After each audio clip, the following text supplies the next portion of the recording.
మీరు చూపిస్తున్న ఆదరణకి చాలా ధన్యవాదాలండి. ఇటువంటి రాశి ఫలాలు, మాస ఫలాలు మరియు గోచార ఫలాలు తెలుసుకోవడం కోసం ఆస్ట్రో తెలుగు ఛానల్కి సబ్స్క్రైబ్ చేయండి. నోటిఫికేషన్స్ కోసం పక్కనే ఉన్న బెల్ ఐకాన్ని క్లిక్ చేసుకోండి. అదేవిధంగా చెప్పాలంటే ఈ వీడియో మీకు నచ్చినట్లయితే లైక్ చేయండి, షేర్ చేయండి మరియు కామెంట్ సెక్షన్లో కామెంట్ చేయడం మాత్రం మర్చిపోకండి. ఇప్పుడు మేష రాశి వారికి ఈ మార్చి నెలలో ఎటువంటి ఫలితాలు ఉండబోతున్నాయి అని చెప్పేసి మనం తెలుసుకుందాం. మేషరాశి వారిని చూసుకుంటే కనుక మీ రాశ్యాధిపతి అయిన కుజుడు మీ యొక్క 3వ స్థానంలో ఉండటం జరుగుతుందండి.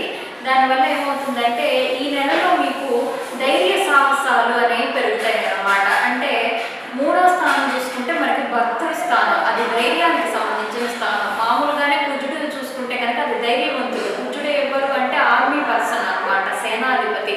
సో ఇక్కడ ధైర్యానికి సంబంధించిన ప్లానెట్ వచ్చి ధైర్య స్థానంలో కూర్చున్నప్పుడు ఏమవుతుంది అంటే వ్యక్తికి ఏదైనా సరే సాధించాలి అన్న కరేజ్ పెరుగుతుంది. అదిగాక 3వ స్థానంలో ఉండటం వల్ల రాశ్యాధిపతి ఈ టైంలో మీరు బాగా ఎఫర్ట్ ఎక్కువ పెట్టడం అనేది తెలుస్తుంది. మామూలుగానే చూసుకుంటే మేష రాశి వారు కావచ్చు, మేష లగ్నం వారు కావచ్చు చాలా ఉత్సాహవంతులై ఉంటారు అన్నమాట. ఎప్పుడు ఏదో ఒక పని చేస్తూనే ఉంటారు. వీళ్ళకి ఊరికే కూర్చోవడం అనేది వీళ్ళకి నచ్చదండి. సో ఈ టైం పీరియడ్లో చూసుకుంటే కనుక మీరు 100% ఎఫర్ట్ పెట్టడం అనేది తెలుస్తుంది. అదేవిధంగా చూసుకుంటే మీకు యంగర్ సిబ్లింగ్స్ ఎవరన్నా ఉంటే తమ్ముడు కావచ్చు, చెల్లి కావచ్చు, వాళ్ళతో ఈ టైం పీరియడ్లో మీకు చాలా మంచి అటాచ్మెంట్ ఉంటుందని చెప్పొచ్చు. ముఖ్యంగా తమ్ముడు ఉంటే చాలా మంచి అటాచ్మెంట్ ఉంటుంది. ఎందుకంటే మార్స్ అనేది చూసుకుంటే కనుక మనకి ఇది మెయిల్ ప్లానెట్ కిందకు వస్తుందండి. సో దానివల్ల ఏమవుతుందంటే అది పురుష గ్రహం. సో అందువల్ల ముఖ్యంగా మనకి చిన్న సహోదరులు ఉంటే కనుక వాళ్ళతో చాలా బాగుంటుంది. వాళ్ళు మీకు సహాయం చేస్తారనమాట ఈ టైం పీరియడ్లో. అదేవిధంగా చూసుకుంటే మీకు సప్తమాధిపతి అయిన శుక్రుడు వచ్చి 12వ స్థానంలో ఉచ్చ స్థితిలో ఉండటం జరుగుతుందండి. శుక్రుడు మీ యొక్క 2వ స్థానాధిపతి శుక్రుడే అయి ఉన్నాడు. ఇక్కడ మీకు ధనం అనేది ఎక్కువ ఖర్చు అవుతుండటం అనేది తెలుస్తుందండి. సో ఈ టైం పీరియడ్లో ఎక్కువ మీకు ఖర్చులు అదుపులో ఉండకుండా ఉంటాయి. ఎక్కువ అంటే ఎంత వచ్చినా చాలదు. ఈ రోజున మీ దగ్గర ₹1,00,000 ఉంటే కనుక రేపొద్దున చూసుకుంటే ఆ 1,00,000 ఉండదు. అంటే ఎలా ఖర్చు అయిందో కూడా తెలియనట్లు అలా ఖర్చు అయిపోతుంటుంది అనమాట. కొంతమందికి చూసుకుంటే కనుక ఇక్కడ శుక్రుడు 12లో ఉన్న ఉచ్చ స్థితిలో ఉన్నాడు అనమాట. ఫారెన్ ట్రావెలింగ్ అనేది తెలుస్తుందండి. ఎందుకంటే సప్తమాధిపతి మీకు 12లో ఉన్నాడు. సప్తమం వచ్చి వర్క్ రిలేటెడ్ ఫారెన్ ట్రావెల్, 12 అంటే ఫారెన్ ల్యాండ్స్. సో మీ హస్బెండ్కి కావచ్చు, లేకపోతే మీకు కావచ్చు, వర్క్ రిలేటెడ్గా ఫారెన్లో సెటిల్ అవ్వడానికి, ఫ్యామిలీ లైఫ్ పార్ట్నర్తో సెటిల్ అవ్వడానికి అవకాశం ఉందండి.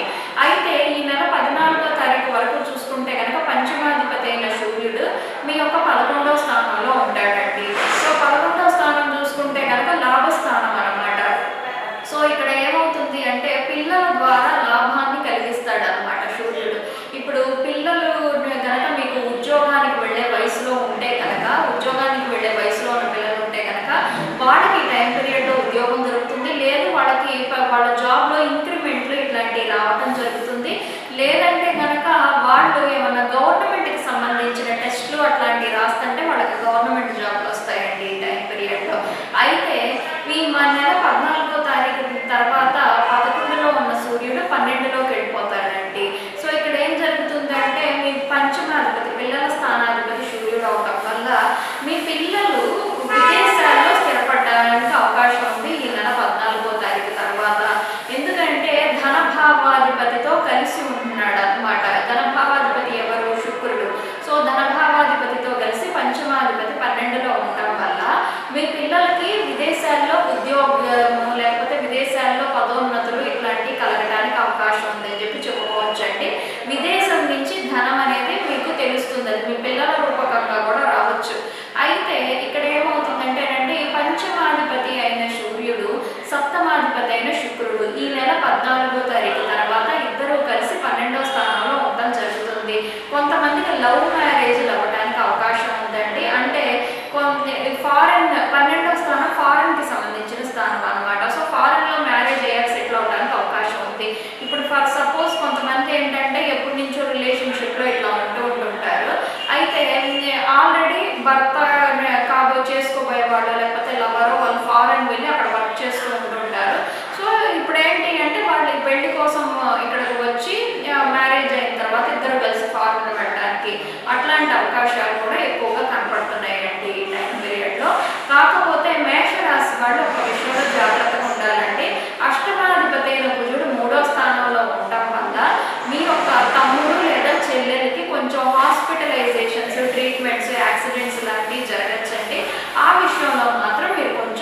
జాగ్రత్త పడాల్సి ఉంటుంది అనమాట. అదేవిధంగా చెప్పాలి అంటే ఈ 6వ స్థానాధిపతి అయిన బుధుడు, సప్తమాధిపతి అయిన శుక్రుడు కలిసి ఉండటం వల్ల 12లో ఉండటం వల్ల మ్యారేజ్ లైఫ్ అనేది లాసెస్లో పోతుంది. మ్యారేజ్ లైఫ్లో మిస్అండర్స్టాండింగ్స్, ఆర్గ్యుమెంట్స్ వస్తాయి, రిలేషన్షిప్స్ ఎఫెక్ట్ అవుతున్నాయండి. పిల్లలతో కూడా పిల్లల్లో ఎవరో ఒకళ్ళతో కొంచెం ఆర్గ్యుమెంట్స్ అనేవి వస్తాయి.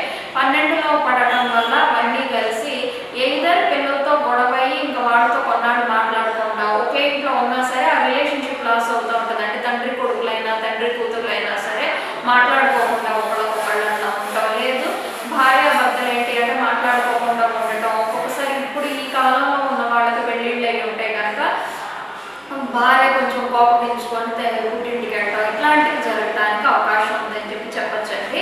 అయితే ఏదైనా కొంచెం రిలేషన్షిప్స్లో మాత్రం మిస్అండర్స్టాండింగ్స్ వస్తున్నాయి, వాటిని కొంచెం జాగ్రత్తగా చూసుకోవాలి. డబ్బు విషయంలో చాలా జాగ్రత్తగా ఉండాల్సి ఉంటుందండి మీరు టైం పీరియడ్లో. ఇది మేషరాశి వారికి మార్చి మాస ఫలితాలు. మరి ఈ మేషరాశి వాళ్ళకి రెమెడీ ఏంటనే చూద్దాం. మీకు డబ్బు విషయంలో ఇబ్బంది ఉంది కాబట్టి మీరు కనకధార స్తోత్రం అనేది ఈ మాసం అంతా కూడా చదువుకుంటే మీకు మంచి ఫలితాలు ఉంటాయని చెప్పచ్చు. ఇకపోతే ఆ భగవంతుడు మీకు అన్ని రకాలైనటువంటి శుభకరమైన ఫలితాలు ఇవ్వాలని ఈ మార్చి మాసంలో ఆ భగవంతుడిని కోరుకుంటూ సర్వే జన సుఖినో భవంతు.